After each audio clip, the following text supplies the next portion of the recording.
Alors, je fais une première présentation. Claude Laurie, bonjour. Vous avez les micros qui sont là. Donc, vous êtes du pôle européen de la céramique. Ça marche? Oui. Ça marche. Voilà, du pôle européen de la céramique. Et quand on a préparé cette table ronde, vous m'avez fait rêver parce que la céramique, on en parle, on connaît un peu comme ça, mais quand on découvre tout ce qu'il y a dans la céramique, on se dit que c'est un univers assez incroyable et qu'il y a énormément de potentiel dans ce matériau. Vous allez nous en parler un peu tout à l'heure. Oui. Je présente un peu ce qu'on en fait. Non, je fais les présentations, on va revenir après. Alors, Emmanuel Butostube, bonjour, merci d'être avec nous. Vous êtes de l'Union des industries textiles, vous êtes délégué général. Et avec vous, on va évoquer tout ce secteur des industries textiles qui est en pleine ébullition aujourd'hui avec les textiles connectés. Les jeunes connaissent ça. Tout ce qui se fait aujourd'hui dans les bicomposants dans le textile, on va évoquer ça avec vous. Brice Tual, bonjour. Bonjour. Vous êtes coordinateur d'Innovatech. Donc c'est un centre de ressources en matériaux technologiques avec différents pôles et vous avez apporté plein de matières qu'on va voir tout à l'heure. J'irai même les voir. Je demande à Bastien d'ailleurs tout de suite, si j'amène une matière, je la mets devant, ça marche, on la verra bien. Très bien. Et puis il nous rejoint sur scène, venez avec nous, hein, monsieur Jarnia. Alors, oui, j'ai la clé, très bien. Donc Philippe Jarnia, bonjour. Donc vous êtes président en fait, de l'Union nationale des industries françaises de l'ameublement. Pas encore président. Bon, ça va venir. L'Assemblée générale est proche. Bon. En sous-main, comme ça, on œuvre, on lance le petit message subliminal. Vous allez, on va commencer avec vous d'ailleurs, puisque on va se rendre compte à travers votre discours, on va commencer avec vous, puisque vous êtes de l'Union nationale des industries françaises de l'ameublement. On se rend compte qu'aujourd'hui, l'ameublement profite presque de tout cet engouement, cette effervescence qui a eu lieu autour de la matière.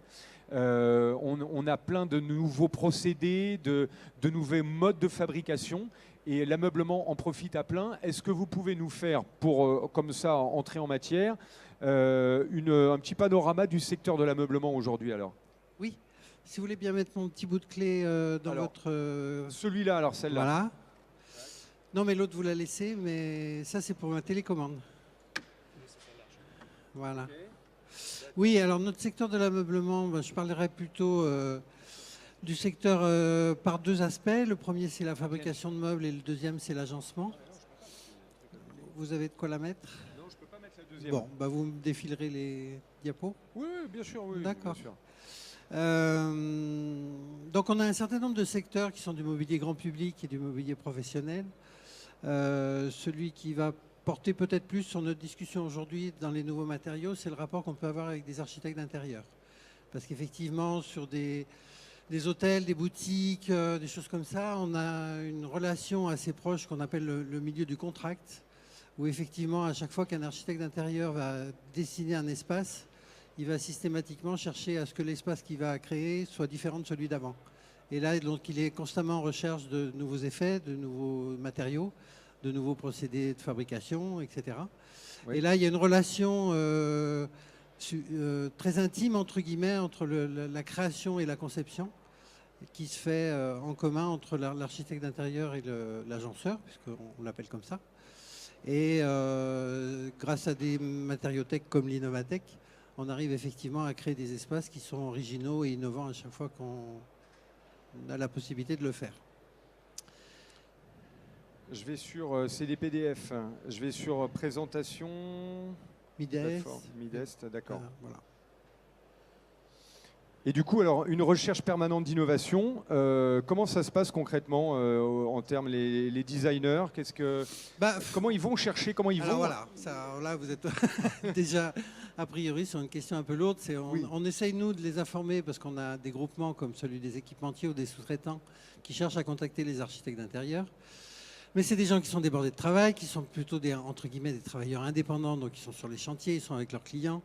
Alors ils visitent des salons, je vais citer un de vos confrères qui s'appelle Architectatoire, ou des salons comme le Midest, j'espère.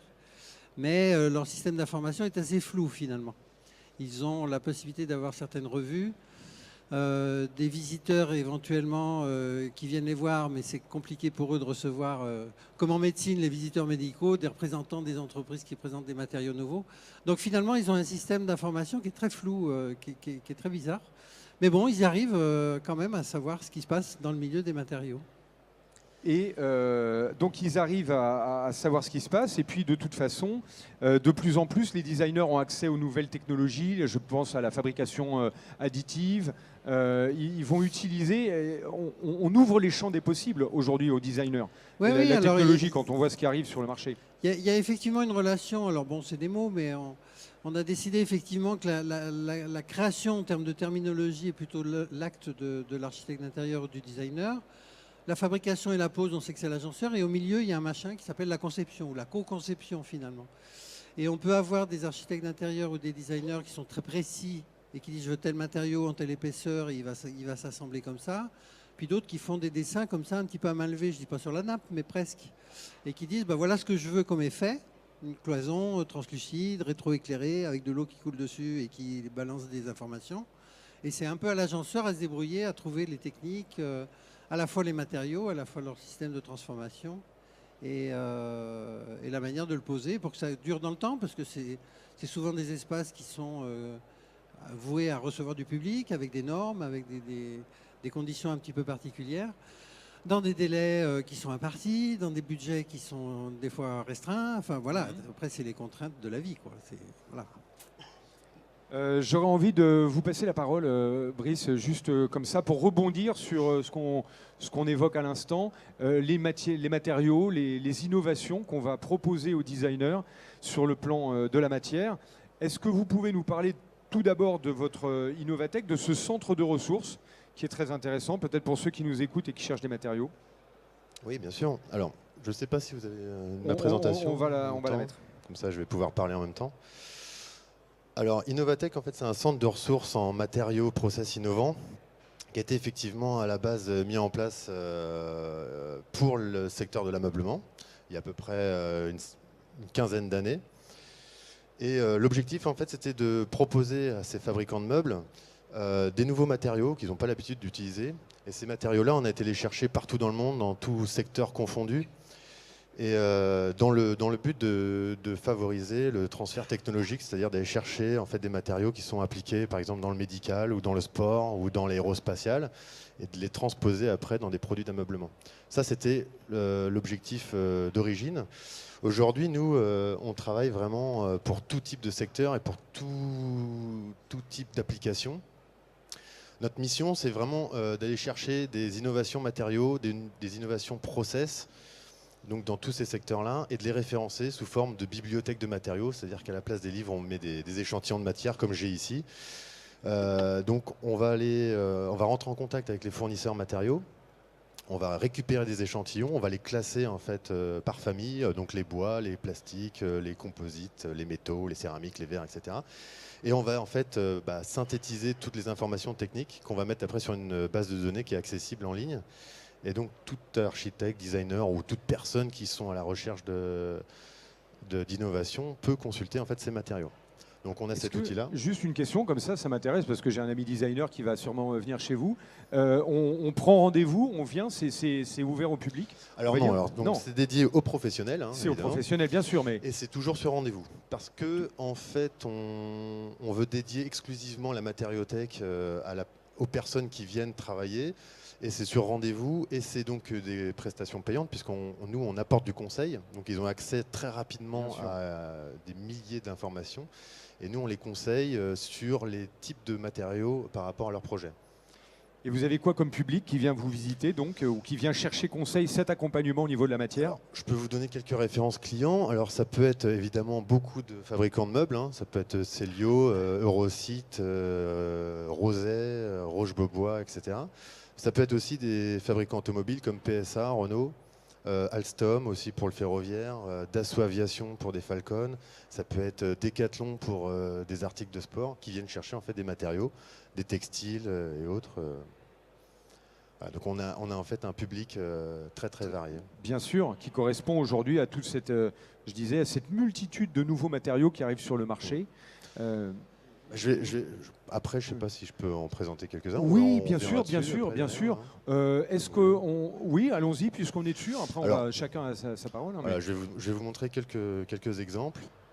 Par exemple, à Innovatech, nous on a retrouvé par exemple du béton.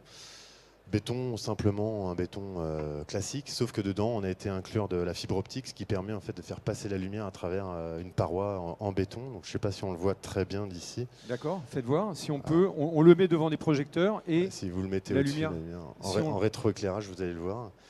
Donc, ce sont des bétons qui sont évidemment pas porteurs, mais qui peuvent être Alors. utilisés. Pour vous donner un exemple, c'est un matériau qui a été utilisé en paroi du pavillon italien pour l'exposition universelle au Japon. D'accord. Ça peut être aussi, alors toujours dans le béton, je vais rester dans le béton, ce même type de matériau, c'est un textile béton translucide. Voilà, ça c'est typiquement un matériau qui a été développé, justement comme disait Philippe tout à l'heure, à la demande d'un designer pour un revêtement mural dans un yacht. Donc ils avaient des contraintes de poids et le client voulait une paroi courbe rétroéclairée avec un aspect béton. Voilà. Donc ils Pour ont des réussi. clients qui ont quand même déjà un certain niveau. Et ils ont une d'exigence. ils ont une Ils ont les moyens. exigence. Ils Ils ont ont les réussi en fait à développer ce type de matériau-là. Après, toujours dans le béton, on a aussi des designers aussi qui se penchent en fait sur ce développement de nouveaux matériaux. Et là, donc, c'est un studio qui s'appelle Conjugaison. Donc, 2 designers qui ont développé un textile de béton. En fait, ni plus ni moins, en fait, une trame avec des petits cubes de ductal, donc de BFUP, D'accord. qui permettent en fait de faire des séparations d'espace, par exemple. Waouh. Ça peut être aussi utilisé dans la Code mode. de maille. Voilà, Qui un peu veut, comme- on les fait regarder un peu, Allez, c'est faites parce que passer. c'est marrant, c'est étonnant. Ceux qui sont, ça vous intéresse, monsieur? Ça, c'est donc la fibre de béton, hein, ça, ce qu'on évoquait. Alors après, C'est- toujours dans le même registre de matériaux qui laissent passer la lumière, on a aussi Lamellux, qui est une société française qui a développé un panneau bois avec de la fibre optique. Donc là, pareil, vous allez avoir un panneau bois classique et avec un rétroéclairage, vous allez avoir en fait la lumière qui passe à travers. Et alors, Je qui vous passe à travers, qu'on se comprenne bien, c'est-à-dire que j'ai... Ah oui, d'accord. C'est de la fibre optique, hein. Ça va passer... Ok, je vois.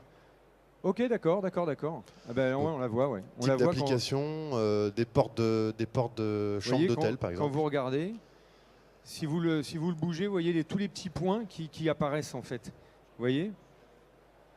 Étonnant. Alors, étonnant. ce matériau-là, là, donc développé par Lamellux, Celui-là, vous avez- il est présenté Vous sous l'avez forme regardé, de panneau. Mais il peut être aussi mis à façon. Et il a été utilisé aussi pour un concept car pour Peugeot et pour faire les intérieurs de portières en fait rétroéclairés. Voilà. Ah ouais, c'est pas mal. Dans le même registre aussi, un fabricant italien, Albeflex, qui développe en fait un plaquage de bois véritable qui a été défibré, qui permet en fait justement d'être flexible et du coup, par sa flexibilité, va pouvoir être collé sur des matériaux souples comme de la mousse, du cuir, du textile et donc qui ne cassent pas. Donc on va pouvoir aussi avoir des surfaces de bois mou, tout simplement. Donc ça pourrait être utilisé par exemple en tête de lit, en assise, en accotoir ou autre. Je vais peut-être laisser la parole Oui, aux bien autres sûr. personnes, Bah, puis on a- peut-être on que a tout fait- à l'heure je Oui, on va continuerai continuer. ma présentation. C'était un bon prolongement pour ça. Et puisqu'on est sur les textiles, tout naturellement, Emmanuel Buteau-Stubb, vous allez pouvoir nous parler de cette union des industries textiles que vous représentez aujourd'hui. Comment ça se passe donc, vous, au niveau du textile et de l'ameublement, au niveau de l'union, qu'est-ce que vous avez aujourd'hui comme tendance majeure à nous relayer? Bonjour, donc moi d'abord je voudrais vous remercier d'avoir invité l'Union des industries textiles. Le textile a déjà été abondamment cité et donc vous avez eu des illustrations des formidables potentialités des fibres et des matériaux textiles. Et nous, ce qu'on fait au niveau du syndicat professionnel, donc moi je représente un syndicat professionnel et non pas une matériothèque ou un centre technique, hein, donc je ne suis pas ingénieur de formation. Moi je fais du lobbying, je suis le porte-parole de l'industrie textile. Et ce que je voudrais simplement vous dire, et ça a déjà été montré, c'est qu'en réalité, le textile a des propriétés fonctionnelles extraordinaires qui expliquent l'extraordinaire dissémination des applications textiles. Pour tout le monde, le textile était assimilé à l'habillement. C'est vrai que l'habillement, c'est le premier marché naturel, historique des fibres textiles, qu'elles soient d'origine végétale, animale ou artificielle ou synthétique. Il y a évidemment l'univers de la maison, et là on rejoint nos amis de l'habillement avec tout ce qui est rideaux, voilage, revêtements de sièges, etc. Mais surtout, il y a le formidable développement des marchés techniques pour le textile, c'est-à-dire les textiles qui vont aller dans l'automobile, qui vont se voir ou qui ne vont pas se voir, qui vont aller dans l'aéronautique, puisque vous savez qu'il y a toute une famille des composites qui utilisent en fait des matrices de fibres de carbone, donc qui sont tissées sur des métiers à tisser. C'est évidemment tous les développements dans le domaine de la santé. À nouveau, le textile qu'on va voir, c'est-à-dire tout ce qui est prothèse, orthèse, et on verra tout à l'heure un certain nombre d'images, mais aussi le textile à l'intérieur du corps, avec par exemple une société du nord de la France qui s'appelle Cousin, qui tricote des artères. Ces artères vont pouvoir être implantées à l'intérieur du corps par les chirurgiens. Et on pourrait ainsi multiplier les exemples des géotextiles sous les autoroutes. Par exemple, une partie des stades pour les JO à Londres ont été construits avec des plafonds tendus, recyclables, fabriqués par une société rhône-alpine qui s'appelle Ferrari. Donc nous avons un développement extraordinaire des matériaux textiles. Pourquoi ? Parce que le textile, c'est souple, vous l'avez vu avec le textile de béton, mais le textile, ça peut devenir rigide quand c'est associé à un autre matériau, notamment la résine.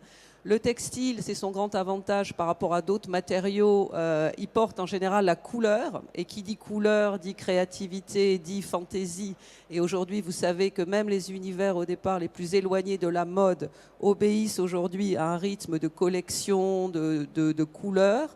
Ensuite, le textile, il peut être fonctionnalisable, c'est-à-dire qu'avec cette surface, vous allez pouvoir, à travers un certain nombre de traitements, tout ce qu'on appelle la partie ennoblissement chez nous, vous allez pouvoir faire des inductions, vous allez pouvoir faire des traitements pour obtenir des propriétés particulières, c'est-à-dire contre le feu, contre les bactéries, une meilleure résistance, une meilleure imperméabilité, ou au contraire le fait de, par exemple, rejeter l'eau. Vous avez toute une série de propriétés qui vont être appliquées sur cette étoffe.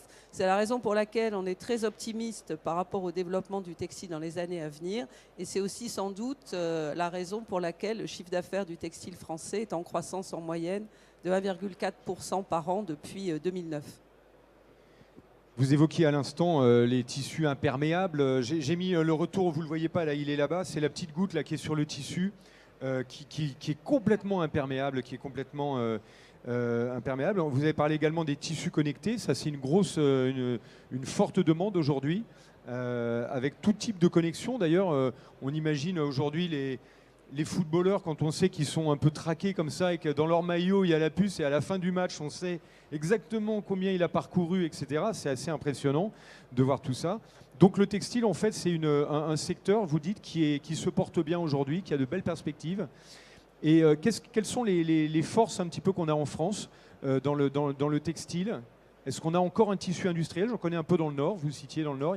Donc en fait, aujourd'hui, l'industrie textile en France, c'est à peu près 2000 entreprises, dont 500 de plus de 20 salariés. C'est environ 13 milliards d'euros de chiffre d'affaires et c'est un peu moins de 60 000 salariés. Et ce qui est important de noter, c'est que le chiffre d'affaires, comme je l'ai dit, est en croissance. Les exportations sont en croissance, c'est-à-dire que très clairement, le marché français n'est pas du tout suffisant et qu'une bonne partie de cette croissance de l'industrie textile française, elle est effectuée grâce au relais de l'export. Quels sont nos atouts ? Très clairement, nous avons des savoir-faire historiques. Le bassin de Lyon pour la soie et d'une manière plus générale les fils continus. Nous avons toutes les traditions de travail de la laine et de la peau dans le sud-ouest, autour de Mazamet. Nous avons une culture d'ingénieurs. Nous avons la chance d'avoir la principale école d'ingénieurs textiles européenne avec l'ANSET, qui est basée à Roubaix, avec des promotions annuelles de plus de 150 ingénieurs. Nous avons d'autres écoles, plutôt multimatériaux, notamment en Rhône-Alpes. Nous avons la chance en France d'avoir les premiers groupes mondiaux de luxe. Donc ça veut dire que quand on a LVMH ou Hermès, on a évidemment une forte demande au niveau de la créativité sur les matériaux souples, le tissu, le cuir et toutes les innovations qui vont permettre d'arriver à des matériaux hybrides qui vont avoir des propriétés qui sont en général considérées comme contraires, mais qui vont, de par cette combinaison de matériaux et les traitements, les procédés qui ont été choisis, pouvoir être réunis dans un matériau unique.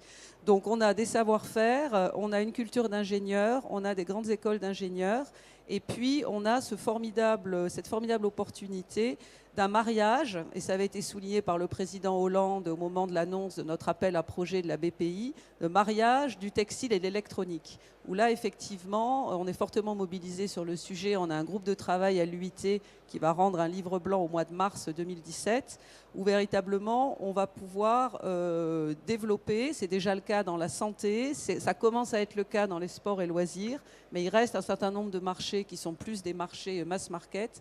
On va pouvoir apporter de nouvelles fonctionnalités en termes de communication et en termes d'énergie par le support d'un textile, que ce soit avec un contact limité avec la peau ou au contraire avec un contact important, comme par exemple dans le cas des textiles de santé qui viennent d'être labellisés avec des sortes de maillots seconde peau qui sont équipés de capteurs et qui vont pouvoir permettre de prendre un très grand nombre de mesures, ce qui apporte évidemment une très grande fiabilité par rapport au corps médical sur le suivi d'une affection chronique ou en termes de prévision, par exemple dans le cadre des crises d'épilepsie. Ça, ce sont les réalisations remarquables d'une start-up qui s'appelle BioSerenity, qui a été récompensée par de très nombreux prix en France et à l'étranger, notamment aux États-Unis.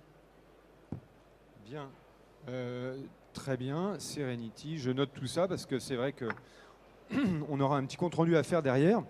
Claude Laury, je me tourne vers vous maintenant. On vient d'évoquer les ingénieurs, la formation, le savoir-faire français au niveau du textile. C'est vrai qu'au niveau de la céramique, de la porcelaine, de tout cet univers-là, on a également de très nombreux atouts en France. Vous en êtes la preuve. Parlez-nous un peu du pôle européen de la céramique, de votre activité et de ce matériau extraordinaire qu'est la céramique. Oui, alors en quelques mots, tout d'abord, effectivement, quelques mots sur le pôle nous sommes un pôle de compétitivité. Alors il y a un certain nombre de pôles en France, il y a des pôles textiles d'ailleurs. On est 71 et en fait nous on a comment je dirais, sans avoir le label national, on a effectivement, on est le seul pôle qui travaille dans ce domaine-là et donc on a des adhérents sur tout l'ensemble de la France, y compris quelques-uns à l'étranger. Et donc on est finalement comme dans le cadre du textile, on est un pôle solution qui rassemble un réseau de gens qui offrent des solutions, hein, peut-être pour l'ameublement, par exemple, pourquoi pas, ou pour d'autres secteurs évidemment variés. Et c'est le rôle d'un pôle, en fait, on est comment je dirais, à l'origine de l'identification, la promotion de projets permettant à l'innovation de se transférer le plus rapidement possible au niveau de l'activité industrielle. Donc ça, c'est un rôle important de l'activité de notre pôle. Mais en même temps, on a développé toute une activité de service qui ont pour but effectivement de faire cette promotion des savoir-faire et des offres, et en même temps d'être à l'écoute permanente des attentes et des besoins des utilisateurs.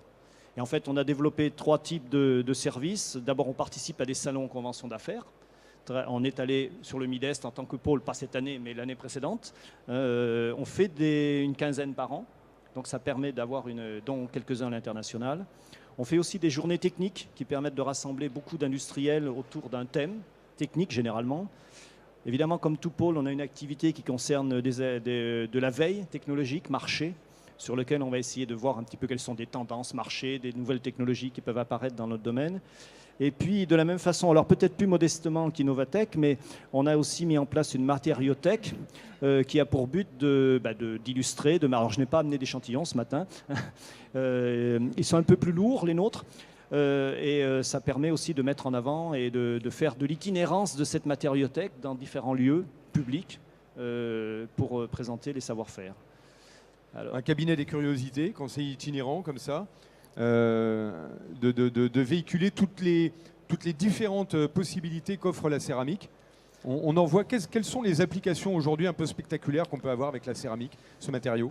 Alors plutôt que de parler de la céramique, je voudrais parler des céramiques parce que c'est vraiment une très grande famille. Alors quelqu'un m'avait demandé de fois de définir. Alors on dit tout ce qui n'est pas du bois, du plastique. Bon, c'est vrai que c'est un petit peu compliqué, mais c'est un peu vrai. Et les métaux quand même. Donc on a une très grande famille.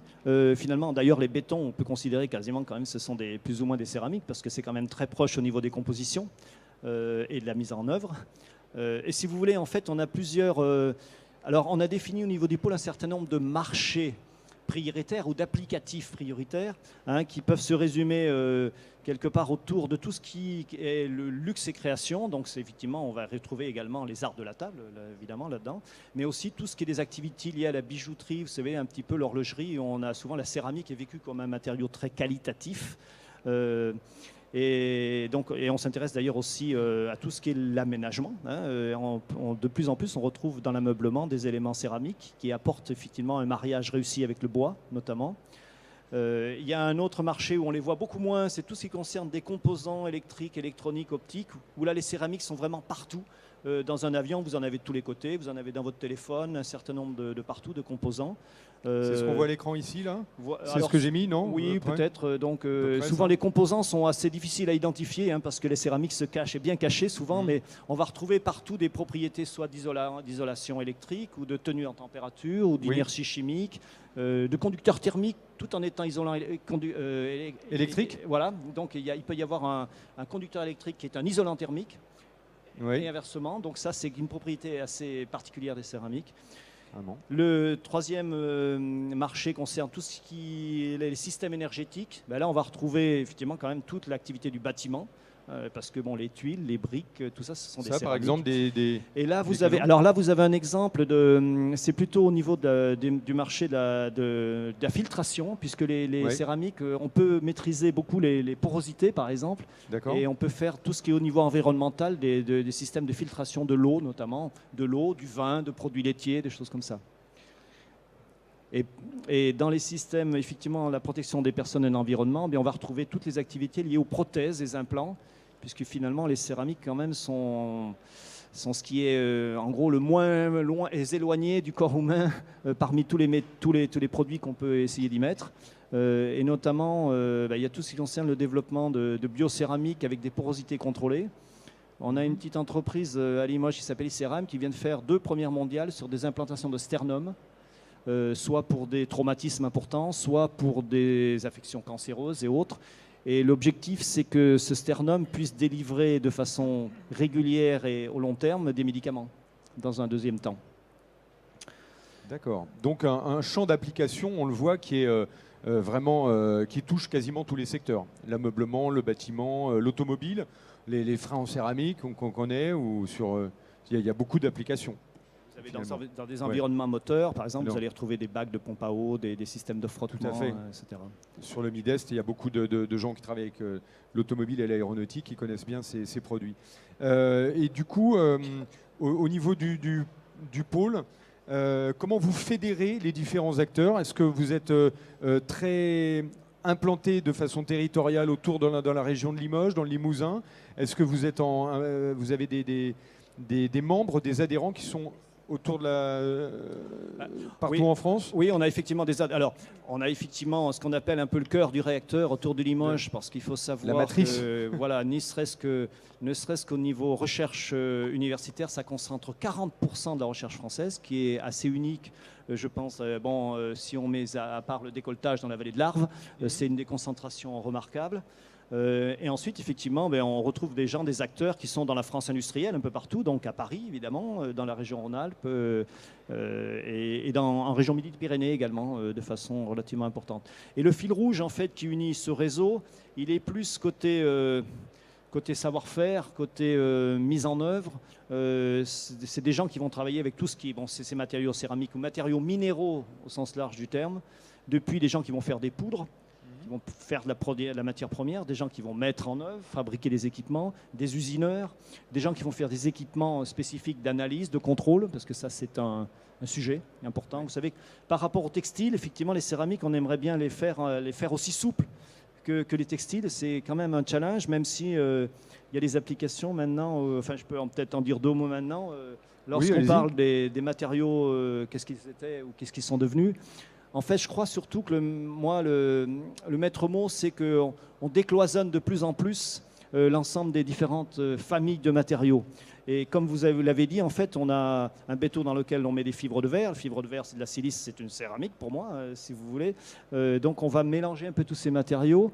Et notamment, il y a deux éléments forts dans notre métier qui concourent à mélanger un petit peu ce type de matériaux. C'est d'une part la fabrication additive. On en parle beaucoup, mais c'est quelque chose qui permet de s'affranchir de certaines contraintes, limites académiques, enfin pas vraiment académiques, mais techniques, c'est-à-dire qu'on va pouvoir mélanger, par exemple, un alliage de titane, un TA6V, dans lequel on va introduire de la zircone en poudre.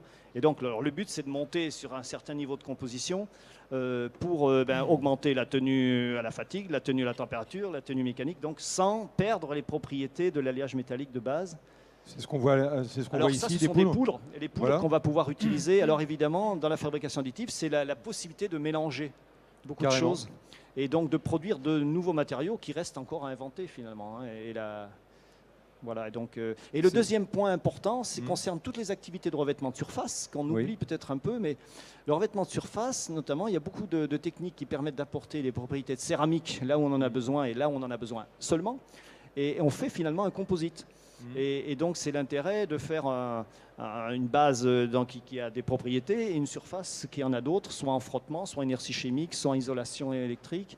Et donc, il y a des techniques qui vont permettre maintenant, au-delà des techniques relativement connues, qui vont permettre d'apporter autre chose que des revêtements simplement métalliques par cette voie-là. Et je crois qu'au niveau du Midest, c'est un secteur qui est relativement représenté parce qu'il est très... c'est un support important pour beaucoup d'industries. Carrément. Et du coup, vous avez peut-être des choses à vous dire, Brice, avec Claude, parce que peut-être qu'il y a des versions des matériaux de céramique que vous n'avez pas encore dans votre médiathèque et qui pourraient peut-être vous proposer. Je ne sais pas. Alors, et inversement. À vous entendre, en fait, j'aurais dû ramener justement un bon exemple qui lie justement les textiles avec la céramique. C'est une membrane biocéramique qui existe, qui a été développée par HT Concept, qui est un textile qu'on va utiliser aussi en vêtements et notamment pour les sportifs, et qui a justement ces facultés en fait de renvoyer les infrarouges lointains, et qui en fait va, en portant ce vêtement, en fait limiter tout ce qui est fatigue et courbature d'un sportif. Alors, je l'ai pas essayé, mais en tout cas ça a été prouvé. Bien. Et donc voilà, une application, encore une autre supplémentaire de la céramique sous forme de textile. Il y en a une autre aussi que j'ai en tête, là, qui me vient, c'est j'ai vu il n'y a pas très longtemps une membrane céramique aussi qui est utilisée dans l'aérospatial pour protéger les composants justement des hautes températures. Donc c'est un textile qui va résister à des très très hautes températures, je crois que ça doit être aux environs de 1200 degrés, et qui va pouvoir isoler des composants de satellites ou autres en orbite. Voilà. Excellent, beaucoup de choses à faire. Une réaction, l'intérêt effectivement de du partenariat ou du travail d'équipe en fait de différents matériaux, c'est qu'effectivement on voit des poudres là. En fait, on va utiliser souvent ces poudres comme additifs de façon plus ou moins importante. Alors, soit pour apporter des protections contre des radiations. Puisque le minéral va être quand même beaucoup plus efficace que l'organique pour protéger à ce niveau-là, ou alors renforcer dans des composites. Vous savez qu'on utilise beaucoup de composites organiques, notamment dans les milieux aéronautiques, et qu'on cherche de plus en plus à travailler à des températures plus élevées, et donc c'est un moyen d'aller dans ce sens-là. De la même façon, un exemple aussi avec la cosmétique. Avec la cosmétique, en fait, on rajoute des poudres minérales. C'est ce qui permet d'augmenter l'indice UV de protection contre le soleil, parce qu'effectivement, c'est les additifs minéraux céramiques qui vont apporter cette protection notamment, et qui apportent aussi, dans certains cas, une certaine texture, de facilité de mise en œuvre des... Oui, c'est ça que vous m'aviez dit la dernière fois. C'est assez impressionnant d'imaginer qu'il y a de la céramique dans les crèmes solaires. Emmanuel, vous vouliez réagir ? Oui, je voulais réagir parce qu'en fait, on partage tous ce constat qui est celui qu'on a besoin de matériaux hybrides qui vont intégrer au service du marché des propriétés fonctionnelles liées à chaque matériau. La difficulté, pour être très honnête, c'est que toute notre organisation institutionnelle, industrielle, ne résonne pas du tout de manière horizontale. Nous sommes condamnés à travailler en silo dans une verticalité absolue. Regardez les conventions collectives, regardez les OPCA, les organismes de formation, regardez les centres techniques, regardez les taxes affectées.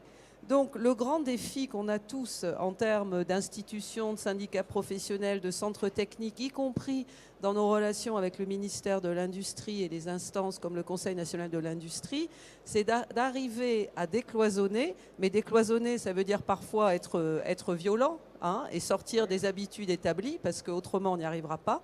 Donc il faut décloisonner, il faut obtenir des endroits qui vont être propices à la rencontre, au dialogue, à l'hybridation et à la conduite d'expériences pour mettre en œuvre et tester ces nouveaux matériaux. Et très honnêtement, il nous reste beaucoup de chemin, à faire. Et je dois dire que nous, en particulier dans le domaine de la formation, on a vraiment identifié le besoin de former au textile des ingénieurs dans d'autres spécialités, les travaux publics par exemple. Et on a tout le défi de l'électronique. Comment on va former des opérateurs des textiles connectés dont nous avons besoin aujourd'hui? Ça, c'est un grand enjeu. Ça veut dire qu'il y a un travail, si vous voulez, d'ingénierie, de conception de ces moyens pour travailler de manière transversale qui est absolument considérable. Et la question, c'est qui s'y colle? Et là, je pense que, très honnêtement, on a vraiment beaucoup de travail devant nous. Bon, qui s'y colle, on compte sur vous, on compte sur vous, parce que vous avez la bonne vision. Vous avez, donc le message est à faire passer. Philippe, je reviens vers vous. On avait dans les années 70 un bond considérable quand on a découvert la laque.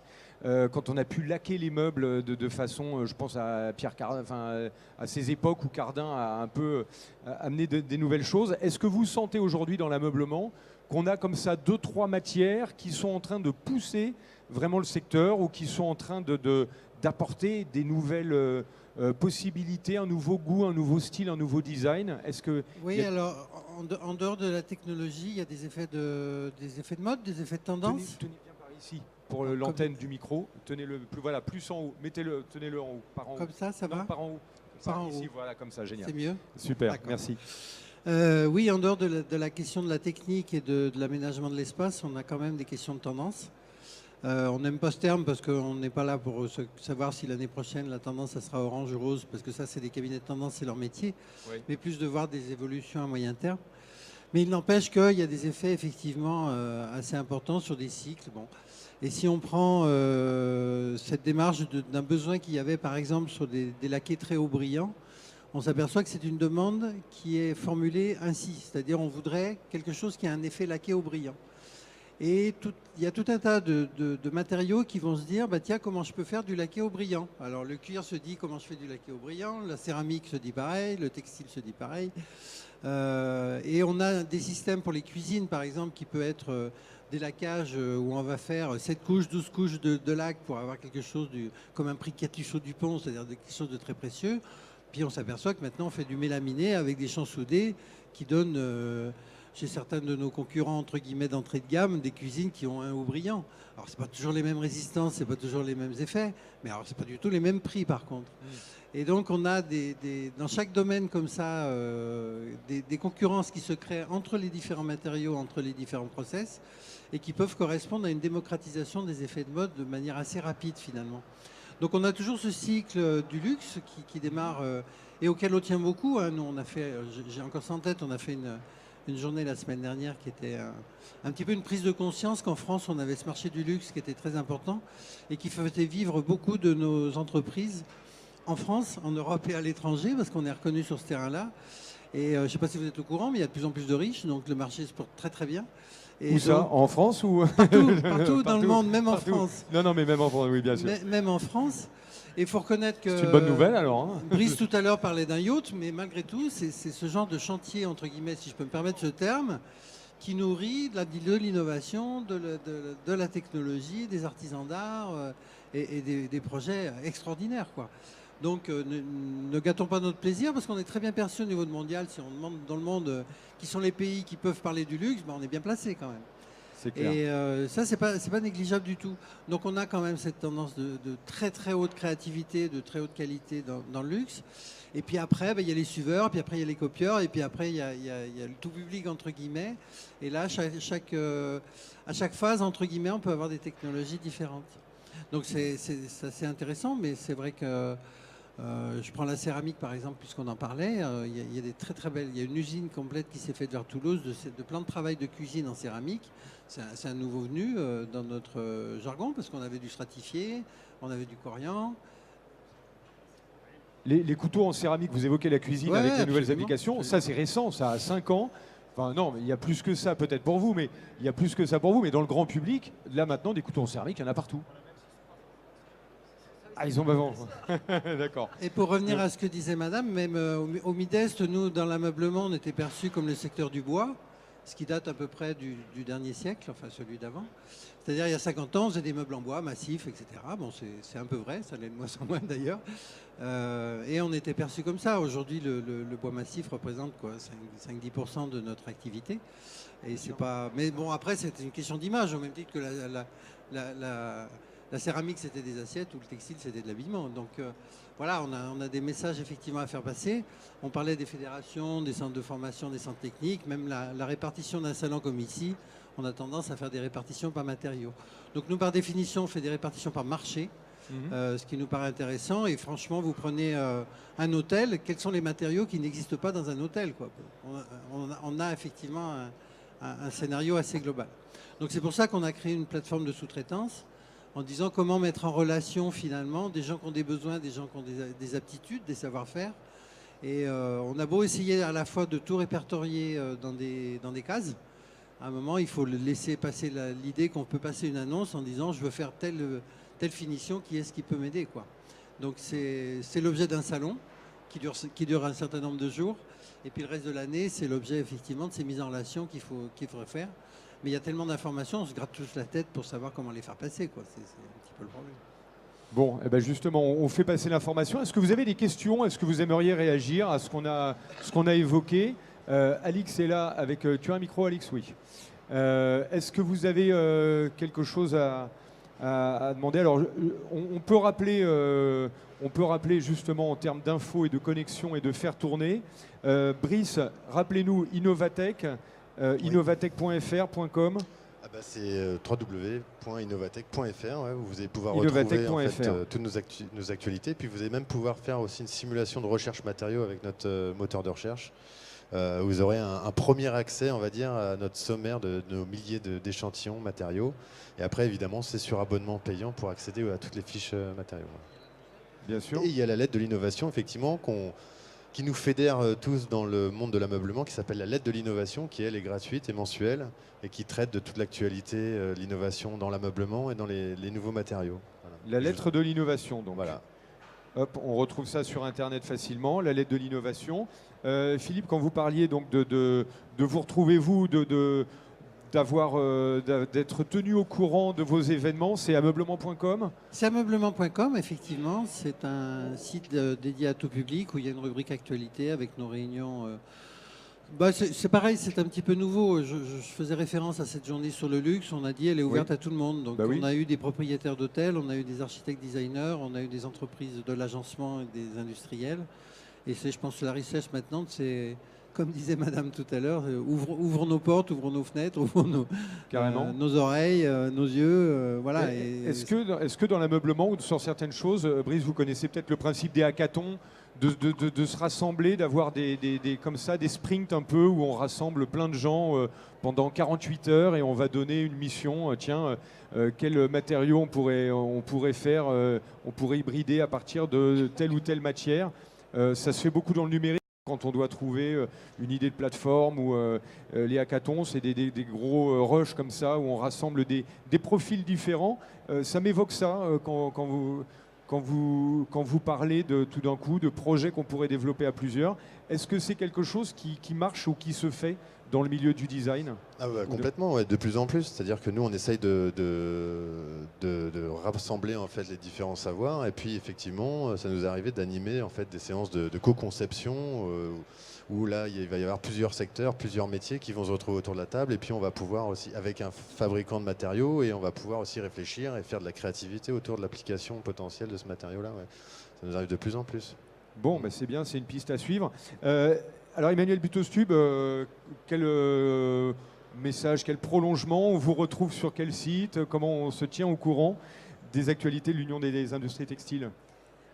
Sur notre site, c'est pas compliqué, c'est textile.fr ou textile.ue. Donc là, on peut s'abonner facilement à la lettre du textile qui est mensuelle. On a toutes nos actualités, tous les sites utiles, parce qu'il y en a beaucoup. On a la chance d'être dans un univers où il y a des pôles de compétitivité, une plateforme technologique européenne, des outils de formation, l'Institut français de la mode, un certain nombre de fashion tech là, qui se multiplient, pas qu'à Paris, mais aussi à Roubaix. Et je voudrais, si vous pouvez retrouver une photo que je vous avais communiquée. Non. Non. Parce que celle-là, c'est quoi ça? Celle-là, si vous voulez, mais ensuite une autre. Bon, celle-là, c'est la dernière Fashion Week et c'est une des photos du défilé de Chanel. C'est Chanel. Donc, là, c'est Chanel et donc vous voyez cette formidable inspiration de Lagerfeld qui met l'univers du tailleur Chanel avec ces beaux tissus de laine fantaisie dans une salle de serveurs. Donc ça renvoie complètement à ce que je disais tout à l'heure sur le mariage du textile et de l'électronique. Ça veut dire le mariage du doux et du dur, le mariage de l'uni, du noir avec la couleur et le doux et le soyeux. Donc là, véritablement, ça peut être considéré comme une image de l'avenir peut-être du textile. Et une autre image sur un salon. Sur un salon, c'est avec un enfant et un implant, textile. C'était au début. C'était au début. Voilà, c'est celle-là, exactement. Donc là, c'est vraiment une image un peu emblématique de ce qu'on essaye de faire à l'UIT. On était présent avec un pôle de compétitivité du Nord qui s'appelle Uptech sur le salon MIF Expo, parce qu'évidemment, on défend nos industriels français qui fabriquent, qui produisent, qui transforment, qui ajoutent de la valeur ajoutée en France. Et ça, c'est un bel exemple où Jean-Marc Viennot, qui est le patron du pôle Uptex, il explique à un enfant, c'est un salon grand public, que la petite partie au milieu de cette maquette de colonne vertébrale, eh bien oui, c'est du textile.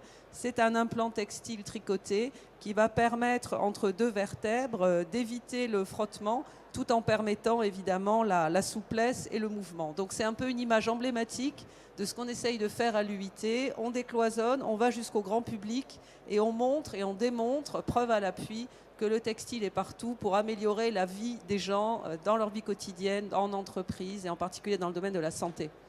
Super, excellent. Merci beaucoup Emmanuel. Claude, le mot de conclusion et après comme ça on va passer la parole. On vous retrouve sur donc le pôle européen de la céramique. Si on veut venir vous voir, on a besoin de céramique. Oui, en fait, alors donc on a un site internet qui a besoin d'être revu d'ailleurs, mais qui s'appelle Ceram Europe, cerameurope.com, dans lequel effectivement on va retrouver, alors effectivement comme on était pôle de compétitivité avec un certain nombre de services dédiés aux adhérents, effectivement on a des informations un petit peu générales, génériques qui sont distillées sur le site, et après effectivement c'est en fonction de tous les accès qu'on peut donner à nos adhérents en priorité. On est plutôt, comment je dirais, un petit peu plus en amont dans les activités, puisque c'est le rôle d'un pôle au niveau développement technologique. Vous poussez innovation. vos adhérents plutôt que vous-même, quoi, en fait.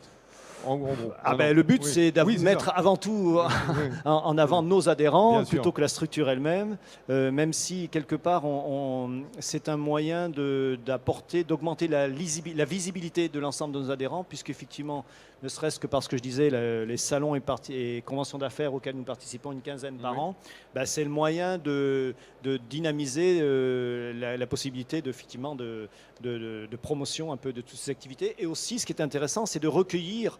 En fait, on fait un petit peu un point central. On a un service questions-réponses au niveau du pôle qui marche bien. Il y a tout un tas de gens qui viennent. Alors, il y a depuis, j'ai 2 assiettes anciennes de ma grand-mère, jusqu'à quelque chose qui est très, très technique et qui nous permet de mettre en relation toute la profession à ce niveau-là. Très bien. Merci beaucoup à tous les 4 d'être venus nous éclairer, c'était passionnant. Merci à vous d'avoir assisté à cette table ronde. Si vous voulez retrouver nos invités, il y a un petit pôle avec les manches debout. Vous pourrez peut-être voir, il y a des matériaux qu'on a envie de découvrir avec vous, Brice. Et puis tout de suite derrière, on va enchaîner, puisqu'on a pris un petit 10 minutes de retard ce matin à cause des transports. On va enchaîner avec une prochaine table ronde qui va être dédiée à la réalité virtuelle, la réalité augmentée, grosse thématique également. Donc on se retrouve d'ici quelques minutes. Hugo, on lance le générique. Et merci à tous les 4 d'être venus.